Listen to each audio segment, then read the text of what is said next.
Okay, so we'll go ahead and get started. Thanks for your patience.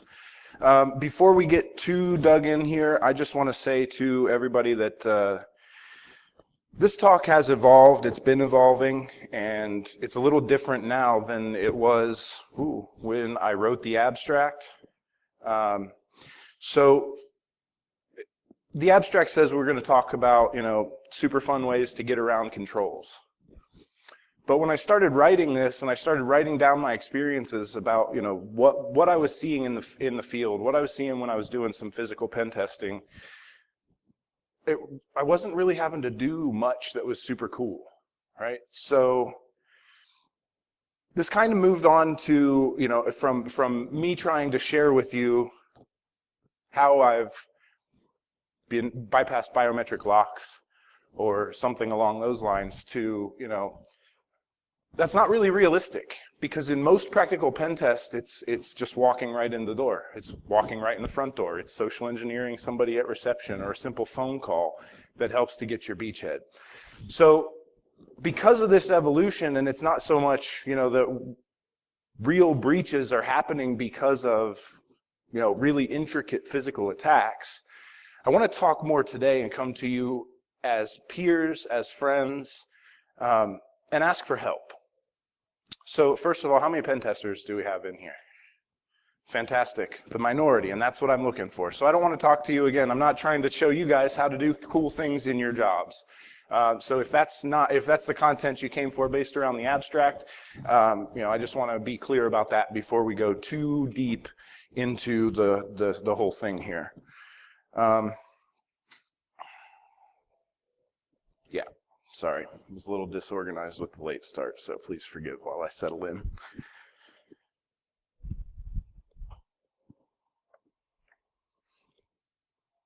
Okay, so most of you know me, some of you don't. My name's Phil Grimes. I'm a security consultant. I have been for way too long.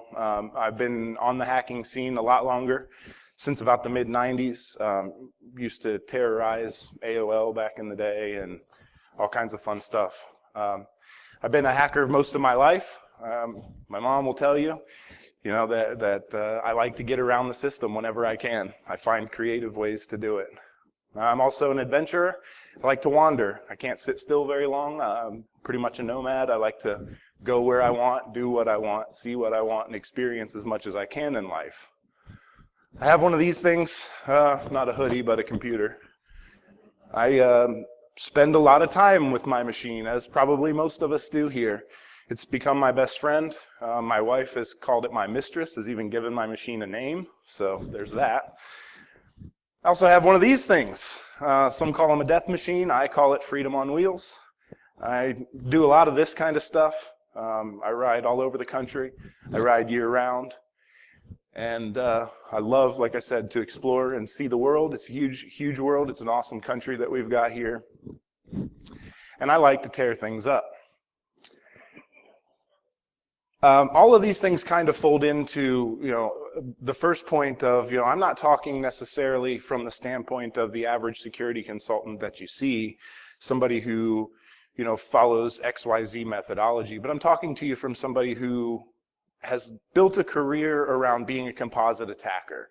Somebody who, if you want a true test of your security posture, if you want to see what your organization can handle, if you want to know what your threshold is for risk, you call my team. My friends know me as the Grape. My mom calls me a bull in the china shop. My boss barely ever calls me at all, which is kind of a good thing. So throughout this career that I've been trying to build for myself, it seems almost nonstop. We constantly bash on the users. We tell the users don't care, users are stupid, users don't know what they're doing. And I'm coming today because I want to hopefully change that mentality. I want to try to talk to you about a different way, not necessarily to leave the users behind and to say, screw them, we're just going to wrap controls around what matters and move on, but to talk to you about the fact that your users are one of the biggest assets in the organization. The fact that the users are the ones who are the boots on the ground. They're usually the ones that interface with the assets that you're securing the most often, most regularly, most inappropriately. And that's what I want to come today, is to appeal to each of you to leave here today after hearing these stories, not to keep up this bashing of the user's culture, but more so to hopefully say, holy crap, it really shouldn't be like this. Some of the stuff that we're going to talk about here in this hour, it's mind-boggling how trivial it can be to infiltrate places that each of us really count on to be secure. And because of that, I thought, rather than going through the complex stuff, let's talk about the simple stuff. Let's get back to the basics. Let's rebuild the fundamentals, and hopefully, we can make some change throughout the respective organizations. So with that, it's going to be story time. So sit back, settle in. Fortunately, none of you all have hangovers. Well, Irish Jack left, so nobody has hangovers that we have to worry about. So stay with me. And again, if you haven't seen me speak before, I'm not here to give you a lecture, especially not at 10 o'clock in the morning. If you want to talk, if you want to give some feedback, if you want to engage, please feel free. Raise your hand. I'm happy to take questions or whatever. So once upon a time, I was sitting in my office. By office, I mean my mobile command center, which is my F-150, while the wife was driving down the road, and I was sitting in the back with everything set up, working away. And I get this client call that says, I want the full treatment. We did an engagement a year before with this client. We tore them up pretty bad, and they said they had spent, I think it was like $750,000 revamping their security policy. Policy, process, practices, controls, all of it. So they said, we're ready for you. Come get me. I want to see what you can do. We want all of it. This is not, again, we're the first target. I have to kind of be a little vague here, so please forgive that. But this is not an industry. We're not talking about a drugstore that you can walk in and pocket a water pistol. We're talking more about highly regulated, highly controlled places where you walk in and you see the facade of security. You see the badges. You see the passwords. You're supposed to see locked screens and keyboards when people walk away from their machines. This is some place that you would really, truly expect to see security being done right. They had a lot of good data. They were a target in the real world. We actually came to find out during the course of the penetration test. Their true downfall was the fact that it was a great place to work, one of those top 50, top 100 kind of places, which is awesome, because those places build cool culture, right? We all want to wear jeans to work. We all want to not have to work from the cubicle on Friday. So by building this culture, they also build in things like, oh, sure, come on in. I'll hold the door for you. This cultural flaw becomes a real issue. Now, something else I want you to keep in mind while we go through the rest of this story is the fact that I was wrong here, because so it's a little over $100,000 just in the security controls. They put $100,000 just in physical controls, saying, "Na na na boo boo." We want you to do everything. Break in, give us your best shot. Well, I mean, who am I to disappoint, right? So we rolled out essentially what was a basic scope of work for what I like to call the Michael Weston experience. There was no scope, which is really one of only a handful of times that I've gotten to do this throughout my career. And it's nice because, the pen testers in the room or around the con you'll probably hear them gripe about scope being the biggest issue, right? Everybody wants to hear that their baby's the prettiest. We're going to bind you by scope so that you aren't able to look over here where the dirty laundry really lies. We sweep it under the rug, and we're having you look at the hardwood floors, right? So this is the kind of thing that normally doesn't happen. So I went all out, right? I loaded up lock picks, RFID tools. I had outfits for every different possible scenario you could imagine. I kid you not, a stack of fake IDs that was about 1.5 inches, 2 inches thick. We were ready to go. Soon, we were ready to unleash the dogs of war. Monday morning, I pull up. I'm sitting in the parking lot.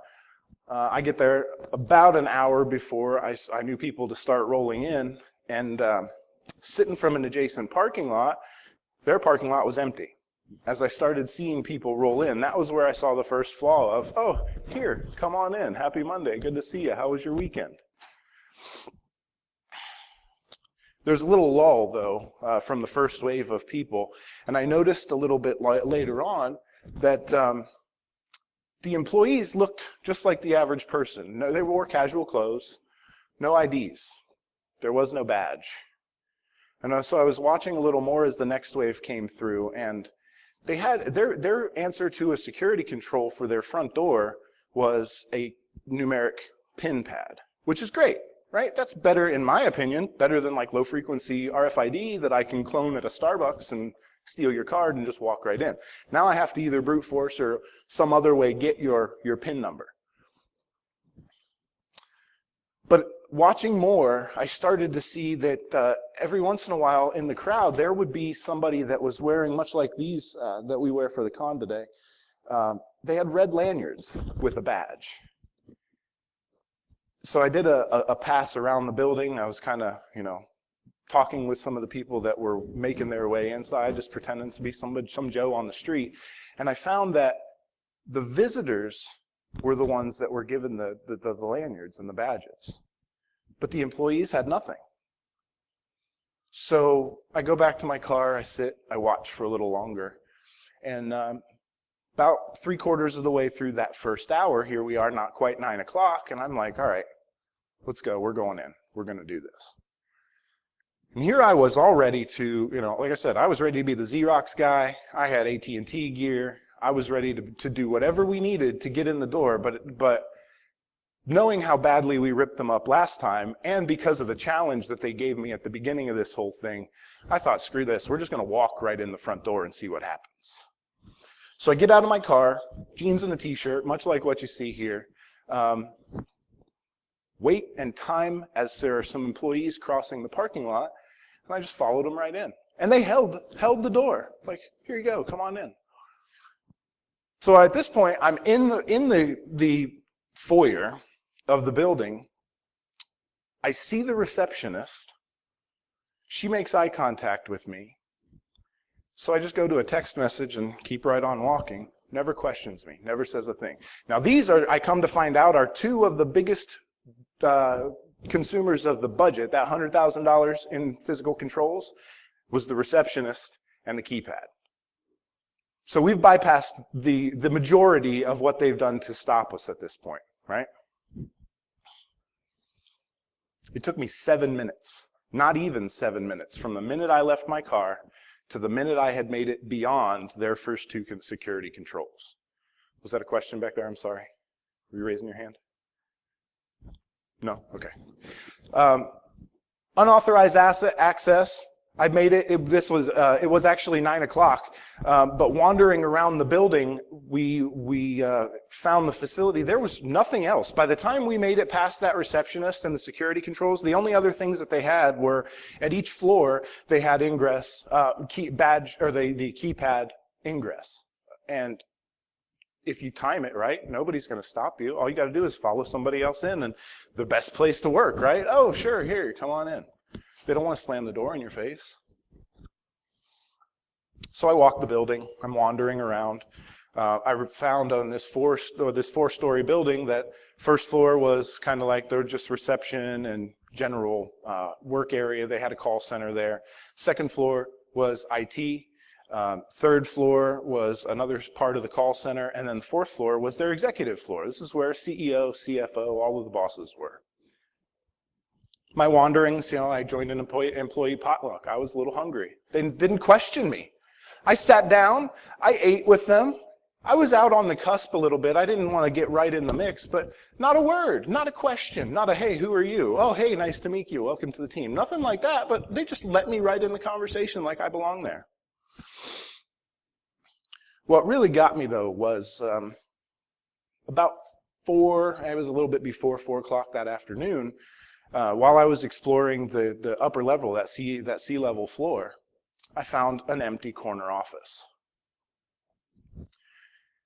And I kind of just ducked in this office. There were some construction supplies in there, and I just sat in this dark, empty office for a few minutes and just kind of listened to what was going on the floor.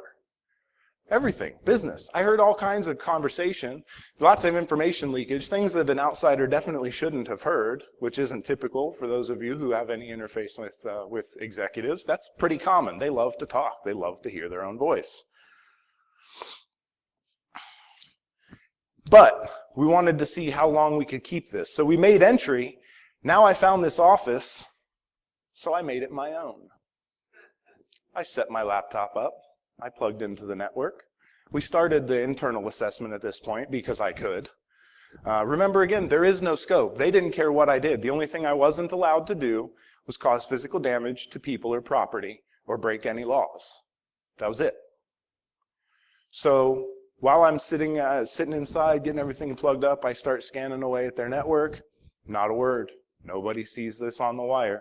So we start to see now where the physical and the digital is crossing the lines, really driving this home, especially once they found out how much data we were able to steal from the digital environment.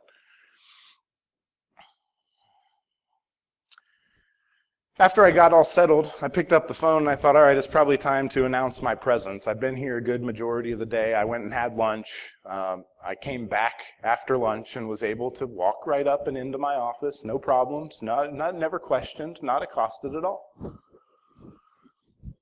So I pick up my cell phone and I start to dial my contact's number and I'm like, wait a minute. I'm going to call from this office line. So I dial his extension. Picks up, hello?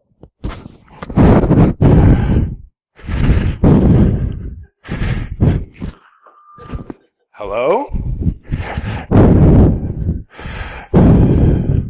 The call is coming from inside the house. He said, who is this? So then I just wanted to have a little fun with it, wake him up, told him it was me. I've been here, I've been inside. I've got myself a little beachhead set up, so I just wanted to let you know that I'm here. He said, where are you? I said, I'm 4th floor. Really? What room? Corner office, west side. Click. It wasn't a minute later, and he was standing in the doorway with this kind of, I don't know if it was like dumbfounded shame on his face, but it was fantastic. It was one of the best things that I'd gotten to see in quite a while. So we talked, we had this little debrief, and most of the time we live and die by the concept of pause and contact. If you're actually able to do something really damaging, at least have the courtesy to have the conversation, let them know, and to have the choice whether or not they prefer lube. So we had this conversation, and he said, no, we asked for it, so we want it. Keep going. I want to see how long you can keep your office. I want to see if you're accosted or questioned. I want to know who speaks to you. Great. So this is really a thing, right? Like I really get to, this is an engagement at this point. Now I'm like, all right, these people are serious. This isn't an, okay, we're good. We'll call it quits and wave the flag. They're like, all right, let's keep going. So we did. The next morning, I basically followed the same model. I got there a little bit beforehand. There was a Starbucks just across and catty corner down the street, still within visibility. So I go and get myself some coffee and start watching people roll in. Now, by this time, I realized that there were 2 shifts through the business office. There was another entrance for the 24-hour call center, which I didn't really care about. But they had 2 shifts through the business office, which meant that I could watch the first wave come in, and then I could make my entry with the second wave, which is exactly what I did. The very same thing. Only this time, I bought some of the muffins from Starbucks, get myself a nice little box, and I'm walking along holding my cell phone up to my ear. Nobody thinks twice about this. Come on in. Here you go. Welcome. The receptionist this time doesn't even look twice at me. She doesn't even think about it. So I don't exactly fit into most places, right? I kind of stand out. I've got a bit of a memorable face. And for these people to, accept something that looks fairly different from the average employee at this point, I was a little disheartened, especially considering, remember, process, policy, all of this stuff was supposed to be revamped from the last time that we broke them. So anyway, I get back into my office, and I'm allowed to go. At this point, physical and digital lines don't exist. He said, get whatever you can. All right? So I went in with a couple of USBs loaded with some malware. I've got my machine up in my office scanning, and I start wandering around the floor, talking to people while they're working. looking at machines. Oh, I'm with IT. I'm just checking the asset tags on your boxes. Nobody said a thing. USB, USB, USB. Oh, and by the way, will you do me a favor and send an email to my boss and just let him know that I checked your machine? Oh, sure. So not only now do I have shells up in my office, thanks to the USBs they're letting me drop, but we also have, I have employees taking action as themselves for me. Now granted, it's only email, but that was the flag. I promise you, I could have gotten them to do anything. I did have one open the command prompt just so we could do the IP config. I just wanted to see if she'd do it, right? The problem is the culture. Right? That's the theme of this whole thing. Are we starting to see that materialize? The culture that we've propagated when we're doing this, oh, it's a great place to work, starts to kill us when it comes to a matter of security.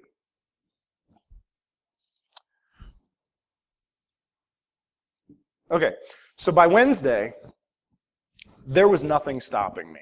I could come and go as I pleased. Nobody said a thing. All I had to do was time myself so that I could tailgate somebody getting in. As long as I could tailgate to get in that first door or the ingress on any of the upper floors, that's all it took. Now, one thing I forgot to mention about the ingress is that they were also right by a bathroom. So on Tuesday, one of the things that I did discover was I didn't really even have to stalk somebody to follow them in. I just waited in the bathroom behind the door, which is really creepy when another dude comes in, I gotta say.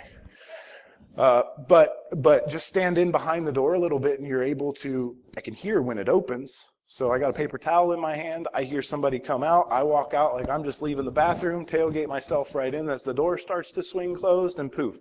We've bypassed 100K plus in control. But by Wednesday, there was no issue. Nobody said a thing. Nobody looked at me sideways. I could come and go as I pleased. I went and had lunch with one of the employees, for God's sake. Hey, you want to go grab a bite? Sure.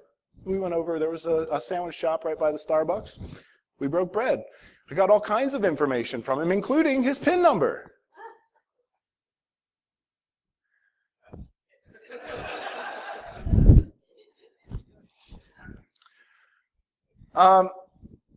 So we talk a lot in the industry about password reuse, and that becomes death in this instance. Password reuse, because of this one failure, gave me access to their data center, because everybody who has one of these PIN numbers is entered into this immature numeric PIN system, and it works everywhere.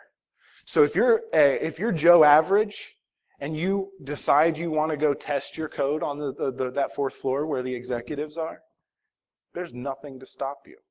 The only thing that's stopping them is the culture of this is where you go to work. This is your function. When somebody who doesn't want to live by those rules comes into the environment, you have no security. I don't see those boundaries. I don't even think about, oh, well, that's where CEO's supposed to go. I don't belong there because I don't wear a tie.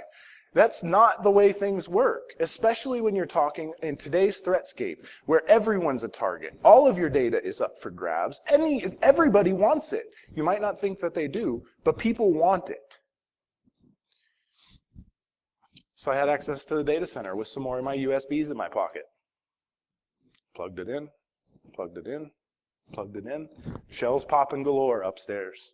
This is a wonderful thing. At this point, we have total control, digitally and physically, of a fairly sizable organization that we're talking a couple of $1 billion a year in profit. I have intellectual property. I have employee data. I know where every one of your employees lives. I now have control of your numeric door controller, so I can give myself a PIN if I don't want to impersonate this guy that I conned out of his number anymore. Continued to touch more machines, continued to have the employees do what they, take action for me. I sent a half a dozen emails just to kind of rub a little salt in the wound to prove that I could get your employees to do things for me without any question. So a little bit after lunch on this Wednesday afternoon, we're 3 days well into this assessment. We have, Friday is going to be the debrief in the end. We close everything up, but Wednesday is the end of the assessment. And by this time, the other half of my team got on site. They were doing the internal side of this assessment. Even though I'd already started and covered a lot of ground for them, they were the ones that were actually doing that, so I could keep messing with the physical and the wireless. So my team comes in, they have a meeting with the site contact, they have a nice little chat and all, and after they conclude, I'm making the rounds on the floor and I see them, so I stop to talk to them just like I've been talking to everybody else for the week. Nobody thinks anything different of it for the most part. Until a couple minutes into the conversation. Wednesday, a little bit after 3:30 here we are, and this is the first time now that I've been approached by an employee of this organization that says, something might be wrong. So I get a, hey guys, excuse me. And we all turn around and look. Hey, how you doing? He said, who are you? Now my friends have the visitor lanyards. I do not. So we're taught, who are you? And they introduced themselves. Said, I'm Mike. Nice to meet you. Who the hell's Mike? I don't know. Mike, he introduces himself back as Randy. I'm Randy, and I was just curious. I hadn't seen you around here before. I was wondering, who do you work with? What do you do? Well, right now, I'm just talking to these guys. I'm not really doing much of anything. He said, no, whose team are you on? I said, well, Randy, I'm on my team. Whose team are you on? He said, no. I mean, like, who do you work with? So, well, I've been doing some work for Steve. He said, okay. Well, let's go get you a badge, and then we'll go talk to Steve so we can, make sure that everything's good. I said, no, you go talk to Steve. He'll tell you I wasn't supposed to get a badge. I'm good. You go find him. He should be up on the 4th floor. You go find him, and you should be all right. So he says, okay, and walks away. He turns the corner to go find Steve. First of all, there is no Steve, right? I'm making up names as I go, just kind of pulling them along. In fact, I think I had 3 different first names that week, and I know I introduced myself as the different person to at least 2 different people. I'm trying to get caught, for God's sake. So Randy walks away to go find this mythical unicorn called Steve, and I peace to my buddies, and I'm out. See you guys, I'll be back later. I don't want to burn this bridge, so I bail. I go outside, spend the rest of the afternoon working on the wireless. I'm flabbergasted at this point. I just cannot even believe that I've now even been approached, and there's a punchline to this joke. Poor Randy, to be approached by someone, to be questioned, and then to be trusted for my answer, right? Again, the corporate culture is one that it's so broken to where nothing can survive. If you're under attack in this state of security, you're screwed. And that's why I'm here. I want to drive home and hope that you all are thinking that this is absolutely as freaking ridiculous as I do, and that when we leave the conference, that if you take anything away from it, it's to talk to your users, talk to your coworkers, talk to your bosses a little differently, and don't tell them that stuff sucks. We know. But instead, how do we fix it? And it's the fundamentals. It's the basics. Making sure that we have a good foundation to build up from is the only way to be able to fix what is so terribly broken here. Sorry. So Thursday comes. We decided at this point that we were going to bump everything up a day. The internal, I think it took the guys 35 minutes, I think, was the count for domain admin. We owned the door controllers. We owned their video system. We owned the entire domain. Their holy grail of data was their customers' PII. They take credit cards and store this stuff all locally and totally would fail PCI stuff. Like, I don't even understand how they remain in business.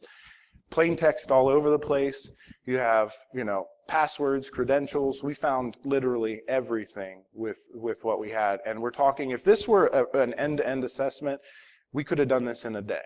Right? If it weren't for the fact that we were really trying to be sneaky, if we just came in and plugged in, we could have owned them digitally in a day. But adding to the fact that the physical security was such an issue, because everybody's like, I have a firewall. You can't get in, right? I have access control. Well, What the hell does that matter if I can just walk in your front door and plug in? I've totally bypassed everything at that point.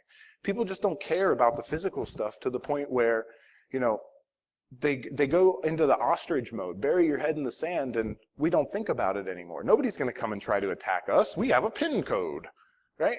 Well, that doesn't work. And it's very rare that you actually get to prove it to somebody. Because of that, we as red teamers are so bound by this scope, this, you know, it can't happen to me syndrome, to where I'm too small of an organization. And ultimately, that's what this ended up being. Billions of dollars in revenue, and they're too small an organization because we're talking less than 100 employees, and they don't feel like they're a target. If we can't break this culture, then we're going to remain broken ourselves, and we're fighting a losing battle. None of us can afford it. And I don't know about you, but companies like this that have my PII, I certainly don't want to be, you know, standing by idly while it's out there on the black market. So, I digress. Back to the events at hand. So, on Wednesday evening after the carnage, we decided that Thursday was going to be the end of the day. We were going to call it quits. We were going to have our debrief. My whole team convened. The rest of the team came up from DC. My on-site team was already there, and I met them all at the Starbucks for some coffee, and we were like, all right, so we're gonna go have this debrief. Went through a list of the findings, and the first question I asked was, so, do you guys want to check in and get badges, or do you want to just go to my office? My boss laughed, and he said, let's go to your office. So we waited a little bit longer. The debrief meeting was going to be after lunch, about 1 o'clock. So we hung around for a little while. We waited and had our lunch, decided that it was time to make our way into the building. So we follow an employee in from lunch. I didn't use the pin pad. I didn't want to burn that quite yet. I wanted to wait if I needed it. But 6 of us to walk right in. They held the door. Nobody said a thing. Having conversation, and that poor receptionist. This girl, I felt so bad by the end because every time I made eye contact with her, I could tell she wanted to say something. She wanted to say something. You don't belong here. One of these things is not like the other. But she didn't. And that, unfortunately, is one thing that I personally get a lot of. I'm big and ugly. People don't want to confront me, especially some little old lady that's just trying to make her $9.75 an hour. But you have to. The culture demands it. You have to. So we decided we weren't going to check in. Let's go. We're wandering. Let's go. We made it past the receptionist. We're having a good old conversation. Rather than taking the elevator, we made it to the stairwell. As we make it up the third flight of steps, we're heading to the 4th floor to the office. And as I go to reach for the handle, the door swings open. Fantastic timing, but who's on the other side of the door but Randy? Hey, Mike, good to see you again. I'm glad you made it back. Hey, we were talking about you, and I'm so glad that you were able to join us. Come on in. Held the door for my entire team. Randy decides to walk with me as we go to the office. Walking around the corner, I break the threshold of my office, and he says, "Where are you going?" "I'm going to my office." "So I didn't know you were an executive." I said, "I'm not." "So I'm the facilities manager, and I didn't know anything about this." Thank you, Dave. That's the reaction I was hoping for. So we have the physical boss that's holding the door for complete strangers. Are you kidding me? We have the guy that determines the policy holding the door for what just happened?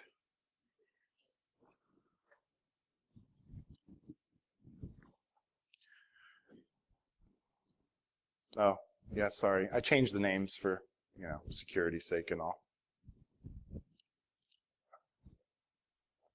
Look, I don't care what you do. I don't care where you work. I don't care who you are. We all have people we work with, unless you're a one-man shop. And if you're not, then you should still be out spreading this message anyway to your clients and customers and friends. We're fighting a terrible, terrible war right now. I say it quite often. I firmly believe World War III is being fought every day right now. It's happening in front of us, and we are all soldiers in this army. We're fighting an uphill battle. You hear the buzzwords of things like drinking from the fire hose, right? And indeed we are. There's so much to defend against.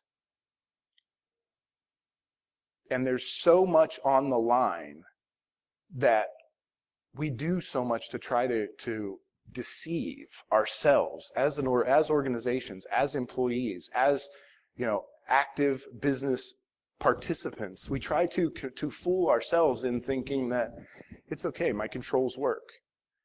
And then when you go and seek help, when you start working with security partners, when you start going through compliance, God forbid, have a real pen test, right? Do these things because it's happening. We're all soldiers in this army. We're all fighting this war. And if we're not doing it together, then it's going to be very ineffective. Again, I'm here asking for your help. Much like last year, I spent most of my time talking about mentorship and trying to foster the next generation, right? Fostering our replacements, building up the bench of people who are going to do your jobs after you're gone, who are going to do my jobs after I'm gone. But now we also need to see if we can get on the front end of the threat that's in front of us. And that really is our user base and the fact that it's completely underutilized. The fact that we go and wrap all this money in fancy controls and cool stuff, gimmicks, right? Blinky lights, things that make us feel secure, and we don't use the biggest intrusion detection and prevention system that we have. We don't use the most dynamic resource that we have, and that's our people. We go out and buy these fancy controls. I tell this story a lot, so if you've heard it, please don't stop me.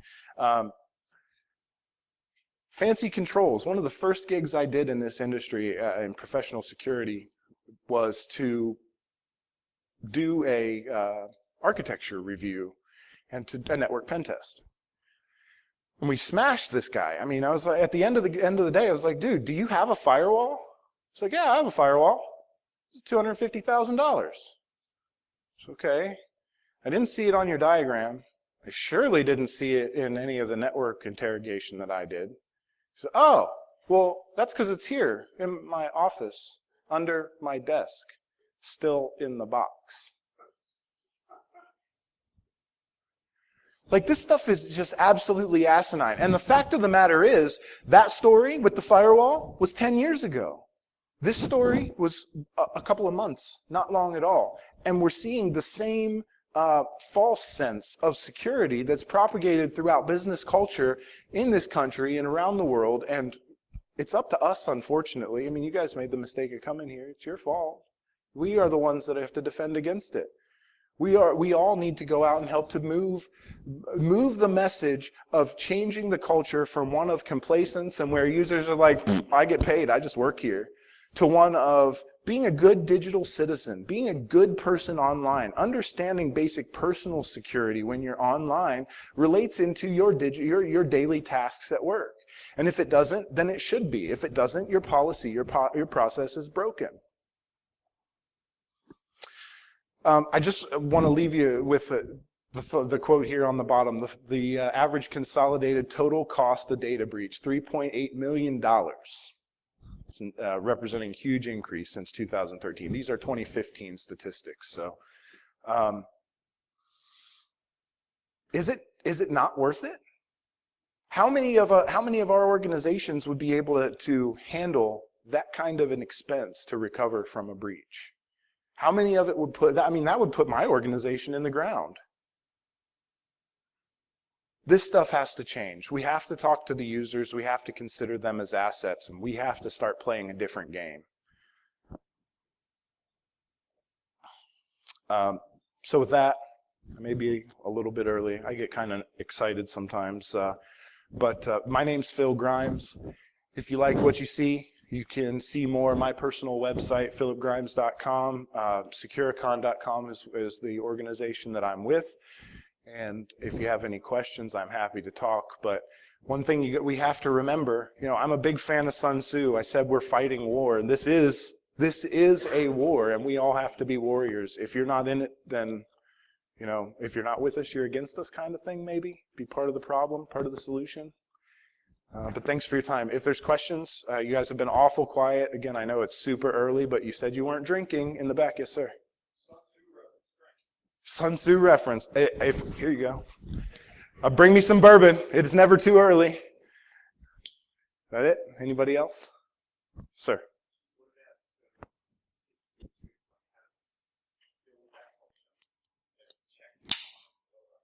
Fantastic.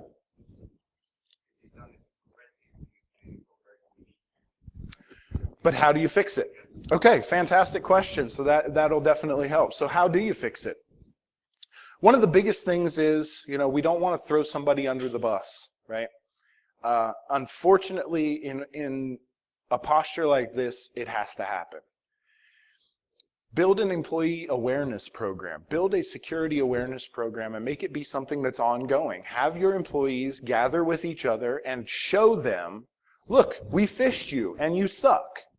Right? Sanitize it so that they don't, nobody gets their feelings hurt. Don't throw anybody personally under the bus, but show them the data. We fished you and you suck. Look, you held the door open for this person, right? So building on the awareness program, that starts to set the baseline. And then, so we've set the policy, we've got the process, but now we need the enforcement mechanism. Use some sort of reinforcement. I've seen this work with something as simple as a pair of movie tickets once a month, right? If you're a whistleblower and you can say that you've seen something wrong or you found an anomaly or you're able to, help give somebody coaching for the security processes, you might win the movie tickets. And as simple as that is, it costs the organization, what, $20? And you've got, once a month, you've got people there clawing over each other to be able to say, hey, lock your workstation. It absolutely does. You would be surprised. Now, you'll definitely get employees who are like, I don't go to the movies, I don't care. But then there's another prong to the approach. So once we have the process and the policy, once we've got this culture that's a little more secure, and I'm not saying we're going to change it overnight. No, we didn't get here overnight. We're not going to get to a safe place overnight. But once we've got the culture built, then we need to start hiring to that culture. And I truly believe that that's the root of your answer.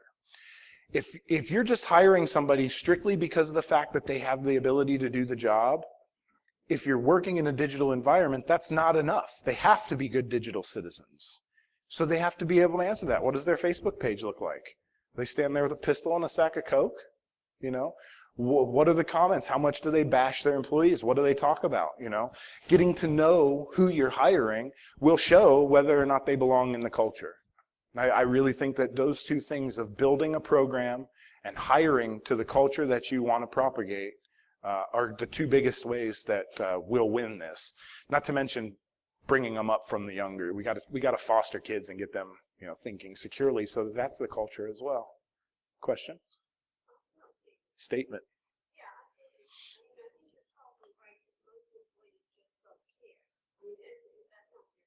Right.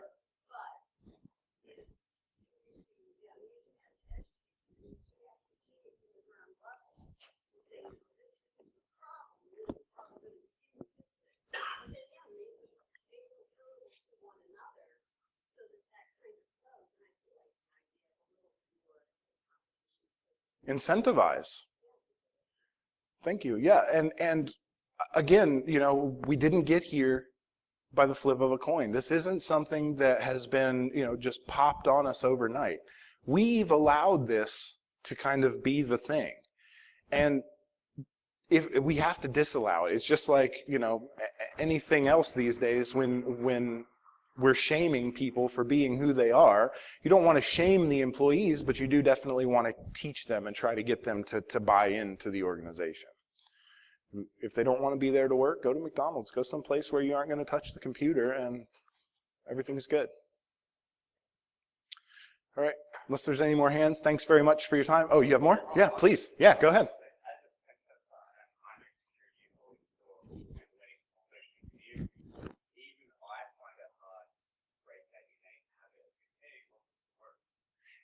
And right. And who wants to be the jerk to be like, oh no, sorry, you can't come in. Dude, I've been that guy. Unfortunately, if I don't know you and you can't prove to me that you're supposed to be, show me your badge. I don't care if you badge in, just show, I can't see a badge. Who are you? If you can't tell me a name, I'll ask you who you work for. If you can't tell me something that gives me reason to believe you belong there, it's not easy. It's certainly not easy. But as a pen tester, you also know security is not easy as a rule. And that's the reason, ultimately, that we're in the state that we're in, is because everybody wants the easy way. We want to we kick our feet up on the desk and open up passwords.txt and have keys to the kingdom. We don't want to deal with, a password manager or something like that. We want the convenience. We don't care about security. And there again, that's the culture. It absolutely is. It comes down to the awareness, the policy, making sure that people know that it exists, know what it is, and then having some mechanism to enforce it. And you would really be surprised. I mean, I've seen global companies build success in awareness programs with movie tickets. Now, not just a pair of movie tickets, but with movie tickets. Simple. Keep it simple. Awesome. You guys have been great. I really appreciate your time. I'll be around all weekend. Please don't forget, if you're playing any of the games, that we've got all kinds of, I've got social engineering challenges. We've got the Game of Pwns, the CTF. So please don't forget. Kind of wanted to introduce the gamification of the conference to get people talking. The more we're able to talk to each other, I've got a lot to learn from you guys. We all have a lot to learn from each other. And the more we talk, the more we can go spread the message once we leave. So thanks for your time. If you have questions or want to talk more, I'll be around. Otherwise, have a great rest of your day.